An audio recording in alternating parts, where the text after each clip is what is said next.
Hello everyone, this is Jag. Well, in this video, I'm going to cover 5 tips to create a lush fall garden. So let's get started. Well, the very first thing that matters is timing. Now, you don't want to start too early or too late. So you have to wait until your daytime temperature drops to below 90 degrees Fahrenheit and nighttime temperature drops to below 60 degrees Fahrenheit. Now, depending on your zone, that might occur in August, September, or October. Another thing, certain vegetables take a long time to harvest, others take less time to harvest, such as radishes. Radishes you can harvest in 30 to 45 days. However, carrots and beets may take up to 3 months.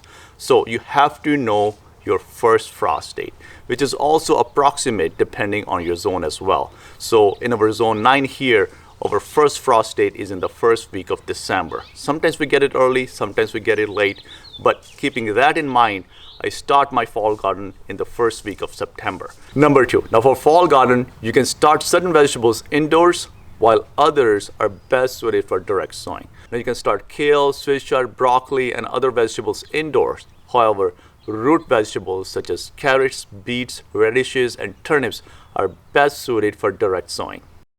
Number 3, pre-soaking the seeds in water. To do so, add the desired seeds into the cup and fill the cup with water. Keep the seeds submerged in water for 12 to 24 hours. This step hydrates the seeds, increases the germination rate, and also helps to germinate the seeds quicker. Now let me share a really neat trick to start root vegetables, especially carrots. Now I have a bed here and I top this bed with a layer of coconut coir. Now coconut coir absorbs moisture really well, and these root vegetable seeds, you have to plant them very shallow, up to about half to a quarter of an inch deep, and they can dry out very quickly. So I have this layer of coconut coir right on top, and I make a little bit of a trench to make my rows, and then I plant my seeds there. I cover it back with coconut coir and then water thoroughly. And then I place a piece of cardboard and weigh it down with bricks.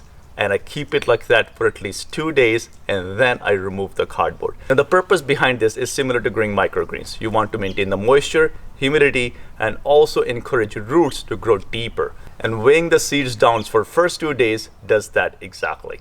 If you do not soak your seeds and plant dry seeds directly into the ground, keep the cardboard on for 4 to 5 days.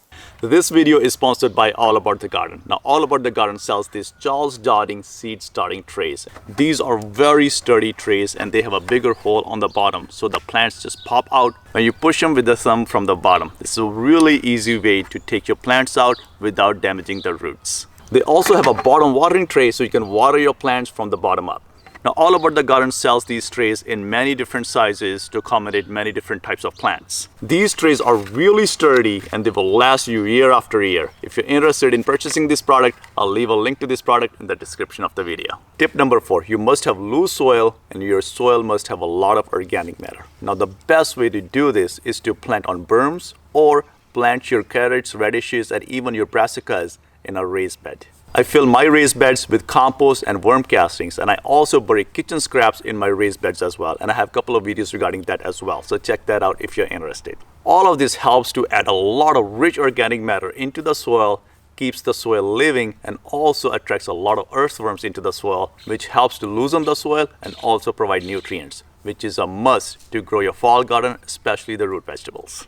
Tip number 5, succession planting. Now for summer garden, when you're growing tomatoes, chilies, eggplants, and other vegetables, you can keep harvesting and not let this plant produce seeds. That way you can get a lot of harvest.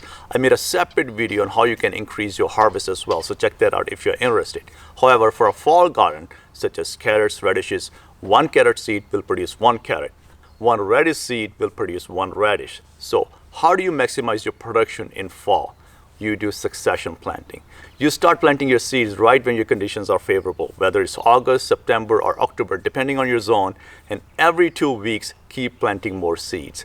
Radishes take about 30 days to produce, so you can keep harvesting radishes in a succession all the way till your first frost. You can do the same with carrots, turnips, and beets as well. You can also apply the same strategy to lettuce. Well, you can keep harvesting lettuce leaves as the lettuce is growing, but sooner or later you'll harvest the whole head of lettuce unless it will bolt. So keep planting your lettuce seeds every 2 weeks so you have continuous harvest of lettuce as well. Just make sure you keep your fall garden moist at all times. If you get your rains, The nature will do it for you. If you don't, you have to water at least every day or every other day, depending on how much moisture is in the ground. You can also interplant garlic and onions besides your lettuce, your broccoli, cauliflower, and other fall vegetables as well to deter the pests. I really hope you enjoyed this video, and I hope you can grow a lush fall garden, and I'll see you in another video.